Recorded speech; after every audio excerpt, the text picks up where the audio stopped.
ભારત પાકિસ્તાન વચ્ચે ઉદ્ભવેલી યુદ્ધની તણાવ પરિસ્થિતિમાં સુરત શહેર કેટેગરી 1માં આવે છે. સુરત જિલ્લા વહીવટીતંત્ર દ્વારા ભારત પાકિસ્તાન વચ્ચે સંભવિત યુદ્ધની પરિસ્થિતિમાં મેડિકલ ઇમરજન્સી માટેની તૈયારીઓ પૂર્ણ કરી દેવામાં આવી છે.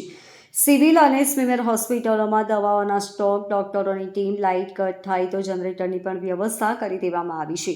આ અંગે નવી હોસ્પિટલના આરએમઓ ડોક્ટર કેતન નાયકે કહ્યું કે 3 મહિના ચાલે તેટલો દવાનો સ્ટોક કરી દેવાયો છે. તે ઉપરાંત પાટા, પટ્ટી, કોટન સહિત સર્જરી માટે જરૂર પડે તેવી ચીજવસ્તુઓનો પણ સ્ટોક કરી દેવાયો છે. નવી હોસ્પિટલમાં જો વીજળી જાય તો પણ લોકોને સારવાર મળી શકે તે માટે જનરેટર તેમજ ડીઝલની વ્યવસ્થા કરી દેવાઈ છે. પાલિકા સંચાલિત સ્મીમેર હોસ્પિટલના ઇન્ચાર્જ સુપ્રિન્ટેન્ડન્ટ ડોક્ટર અરવિંદ પાંડેએ જણાવ્યું હતું કે સરકાર દ્વારા આપવામાં આવેલા પરિપત્ર આધારે જે તૈયારીઓ કરવાની હોય છે તે તમામ પૂરતી તૈયારીઓ કરી દેવામાં આવી છે. ઇમરજન્સી દવા સહિતની તમામ દવાઓનો જથ્થો પુષ્કળ છે. વેન્ટિલેટરની વાત કરવામાં આવે તો કોવિડના સમયથી પૂરતા પ્રમાણમાં મારી પાસે વેન્ટિલેટર છે અને તમામ વર્કિંગ કન્ડિશનમાં છે.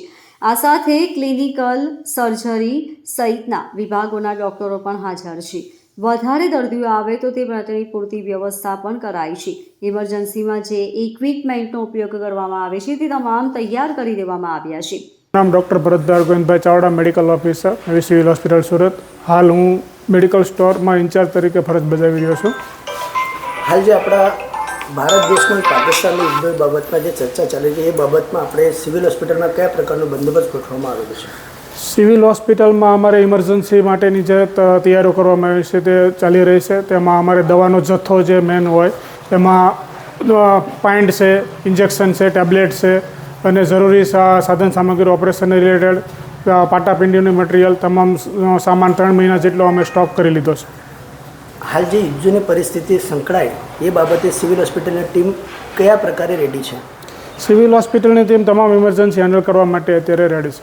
Bureau report, LK star news, Surat.